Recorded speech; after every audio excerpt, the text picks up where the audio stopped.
Sites ने अपनी स्थापना के 50 वर्ष पूर्ण कर लिए हैं। तो आज हम इसी विषय पर चर्चा करेंगे, जानेंगे कि साइट्स है क्या। साथ ही साथ कॉन्फ्रेंस ऑफ पार्टीज की जो 20वीं बैठक है उसमें इस चीज को सेलिब्रेट भी किया जा रहा है, तो उसके विषय में भी कुछ महत्वपूर्ण तथ्यों को समझेंगे। तो चलिए चर्चा की शुरुआत करते हैं और समझते हैं कि साइट्स क्या है जिसने अपने 50 वर्ष पूर्ण कर लिए हैं। तो खबर हमारी यही है कि COP20 जिसका आयोजन हो रहा है उज्बेकिस्तान में, उज्बेकिस्तान के समरकंद में, वहां पर साइट्स की स्थापना के 50 वर्ष को मनाया भी जा रहा है। इसी खबर के आलोक में बात करते हैं और सबसे पहले समझते हैं कि साइट्स क्या है। साइट्स के अगर परिचय की बात करें तो वन्य जीवों और वनस्पतियों की जो लुप्त प्राय प्रजातियां होती हैं उनके लिए अंतरराष्ट्रीय व्यापार के लिए एक सम्मेलन है, एक बाध्यकारी संधि है। इसके फुल फॉर्म को देख लीजिए तो convention on international trade in endangered species of wild fauna and flora, यानी कि वनस्पतियों और जीव जंतु दोनों के लिए ये एक प्रकार की बाध्यकारी संधि है। बाध्यकारी का मतलब जो कानूनी रूप से बाध्यकारी है। अब ये क्या करती है, तो ये जंगली जानवरों और पौधों के अंतरराष्ट्रीय व्यापार को विनियमित करती है, रेगुलेट करती है, ताकि इन प्रजातियों के अस्तित्व पर जो खतरा है वो खतरा ना हो। इन प्रजातियों के अस्तित्व पर खतरे को टालने के लिए ही इसका रेगुलेशन करने का काम करती है। अब देखिए सबसे पहले समझते हैं कि जो साइट्स है ये कैसे अस्तित्व में आया। तो ये साइट्स की अगर बात करें तो सबसे पहले 1963 में 1963 में इसका विचार आया IUCN के मन में। तो IUCN एक हम कह सकते हैं शुरुआती रूप में विचार देने के लिए IUCN इसके लिए जिम्मेदार है। और उसके बाद ठीक 10 वर्षों बाद 1973 में, याद रखेंगे 1973 में वॉशिंगटन DC में आप देखेंगे कि ये एक हम कह सकते हैं कि ये अस्तित्व के रूप में आता है, यानी कि यहाँ पर जो इसके सदस्य देश हैं उन्होंने मिलकर एक कानूनी मसौदा तैयार किया और उसके बाद फाइनली 1 जुलाई 1975 से वन्यजीवों के अंतरराष्ट्रीय व्यापार पर ये नियम लागू भी हो जाते हैं। तो लागू कब होता है, ये जुलाई 1975 से लागू हो जाता है। तो 3 तिथियां आपको याद रखनी है। 1963 में IUCN ने सबसे पहले इसमें विचार दिया, 1973 में वॉशिंगटन DC में इसके लिए कानूनी मसौदा तैयार हुआ और 1975 में फाइनली ये नियम लागू हो गए, जिससे कि वन्य जीवों के अंतरराष्ट्रीय व्यापार को रेगुलेट किया जा सके। अब अंतरराष्ट्रीय वन्यजीव व्यापार को नियंत्रित करने के लिए ये परमिट देने का काम करती है, ताकि व्यापार जो भी किए जाएं वो नियमों के अंतर्गत किए जाएं। इसके लिए इसने अलग अलग सूची बनाई है। इसमें 3 परिशिष्ट हैं, 3 सूचियां हैं, जिनमें कि जिस प्रजाति पे ज्यादा खतरा होगा उस पर ज्यादा नियंत्रण लगाने का काम किया जाता है और उसी हिसाब से सूचियों में इसका वर्गीकरण होता है। इसमें 3 सूचियों के अंतर्गत अगर देखें तो इसकी जो पहली सूची होती है जिसमें विलुप्त होने के खतरे वाली जो प्रजाति होती है उसको शामिल किया जाता है। जो दूसरी सूची होती है जो विलुप्त प्राय तो नहीं है लेकिन उसको विनियमित करने की जरूरत है, अगर उसको रेगुलेट नहीं किया गया तो वो लुप्त प्राय हो सकती है। तो दूसरी सूची में कौन होता है, जिस पर थोड़ा सा पहली सूची की तुलना में खतरा कम होता है। और तीसरी जो परिशिष्ट होती है, तीसरी सूची जो होती है उसमें उन प्रजातियों को शामिल किया जाता है जो कम से कम एक ऐसे देश में संरक्षित है जो अंतरराष्ट्रीय सहयोग चाहता है।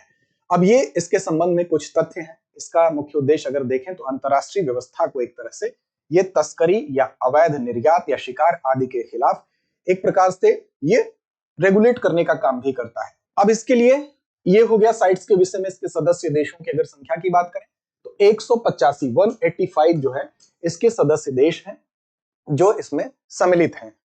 अब देखिए इसके विषय में बात करते हैं कि ये इसकी स्थापना की जो ये बाध्यकारी संधि है इसकी स्थापना के 50 वर्ष पूर्ण हुए हैं। अब इसको सेलिब्रेट कहां किया जा रहा है, तो इसकी कॉन्फ्रेंस ऑफ पार्टी जो आयोजित हो रहा है, कहां पर आयोजित हो रहा है, इसकी समिट कहां आयोजित हो रही है, तो ये हो रही है उज्बेकिस्तान में। उज्बेकिस्तान में कहां पर, समरकंद में। तो उज्बेकिस्तान के समरकंद में इसका आयोजन हो रहा है। और ये इंपॉर्टेंट क्यों है, इंपॉर्टेंट इसलिए है क्योंकि सेंट्रल एशिया में यानी कि मध्य एशिया में अगर आप देखें तो ये पहली बार कॉन्फ्रेंस ऑफ पार्टी जो है साइट्स का ये आयोजित हो रहा है, इसलिए ये महत्वपूर्ण है। अब देखिए यहां पर COP20 में जो सदस्य देश हैं वो प्रजातियों के संरक्षण और उसके संबंध में जो निर्णय लेंगे उस पर यहां पर बहस होगी। लाइवलीहुड को लेकर, सस्टेनेबल यूज को लेकर यानी सतत उपयोग को लेकर, वाइल्ड ट्रेड गवर्नेंस को लेकर, जो वन्यजीव व्यापार होता है उसको लेकर यहां पर बहस की जा रही है। अब ये जो होती है कॉन्फ्रेंस ऑफ पार्टी जो होती है, ये जो समिट होती है, ये अमूमन 2-3 साल में एक बार आयोजित की जाती है और 2-3 साल में एक बार आयोजित होकर इन सारी चीजों पर विचार विमर्श किया जाता है।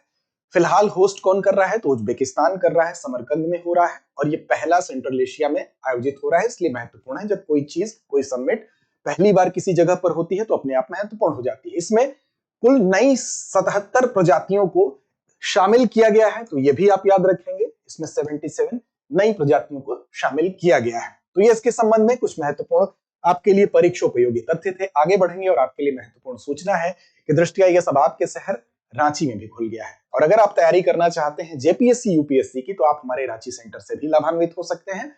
साथ ही साथ हम आपके लिए लेकर आए हैं एक ऐसा कोर्स जो पॉकेट फ्रेंडली भी है और आपके लिए बेहद महत्वपूर्ण और लाभकारी है। क्यों लाभकारी है, तो इसके कोर्स की विशेषता पर जानते हैं। इस कोर्स का नाम है GS studio foundation live online course. अब ये स्टूडियो से लाइव ऑनलाइन कोर्स है। इस कोर्स में क्या खास बात है? सबसे खास बात तो इसकी कीमत है, क्योंकि आपको 24,999 में ये कोर्स मिल रहा है और इसमें आपके जीएस की संपूर्ण जो तैयारी है, यानी कि प्रीलिम्स से लेकर मेंस तक की तैयारी है, वो आपकी बेसिक तैयारी पूरी तरह से 14 माह में कंप्लीट करा दिया जाएगा। और इसकी वैलिडिटी कितनी है, तो 18 महीने तक है। और इतना ही नहीं, 1250 से ज्यादा 1250 प्लस घंटों की इसमें कक्षाएं आपको स्टूडियो से लाइव मिलेंगी बेहतर गुणवत्ता के साथ। 18 माह तक की जो कोर्स वैधता है उसको बढ़ाने का विकल्प भी उपलब्ध है। लेक्चर के दौरान जो भी चीज लिखी जाएगी वो सब पीडीएफ फॉर्म में आपको उपलब्ध भी कराया जाएगा। क्लास के दौरान लाइव चैट आप कर सकते हैं, कोई भी डाउट हो पूछ सकते हैं। 18 क्लास टेस्ट प्रीलिम्स मेंस, क्योंकि टेस्ट के माध्यम से ही हम अपने आप को परखते हैं कि हमारी तैयारी कितनी बेहतर है, वो आपको यहाँ पर मिलेगा। साथ साथ प्रिंटेड क्लास नोट्स तो दिए ही जाएंगे, कलर्ड बुकलेट्स भी होंगी। सबसे इंपॉर्टेंट चीज होती है आपकी करंट अफेयर की तैयारी, और वो यहाँ पर आपकी बेहतर इसलिए होगी क्योंकि 2 वर्षों का जो करंट अफेयर्स है उसका पूरा आपको क्लासेस का एक्सेस भी दिया जाएगा और साथ साथ प्रिंटेड मटेरियल्स भी आपको पीडीएफ फॉर्म में प्रदान किए जाएंगे। तो 2 साल के करंट्स की तैयारी भी इसके माध्यम से हो रही है। नए बैच की शुरुआत 9 दिसंबर शाम 5 बजे हिंदी माध्यम, 10 दिसंबर शाम 6 बजे इंग्लिश मीडियम की हो चुकी है। इसमें एडमिशन प्रारंभ है। लिंक की बात करें तो डिस्क्रिप्शन में मिल जाएगा और साथ ही साथ दृष्टि लर्निंग ऐप आप डाउनलोड कर लीजिए, वहां से भी इस कोर्स को आप परचेज कर सकते हैं। और ज्यादा आपके मन में कोई प्रश्न हो, जानना चाहते हैं, तो 8750187501 ये हमारा नंबर है, इस पर आप कॉल कर सकते हैं। तो चलिए अभ्यास प्रश्न की तरफ चलते हैं। साइट्स की स्थापना किस वर्ष हुई थी? विकल्प आपके सामने है, 1963, 1973, 1982 या 1992। तो इस प्रश्न का जवाब दीजिए। लड़ते रहिए, अपने लक्ष्य की ओर बढ़ते रहिए। अब एग्जाम की तैयारी को और बेहतर करने के लिए हमारे चैनल को लाइक, शेयर और सब्सक्राइब करना ना भूलें।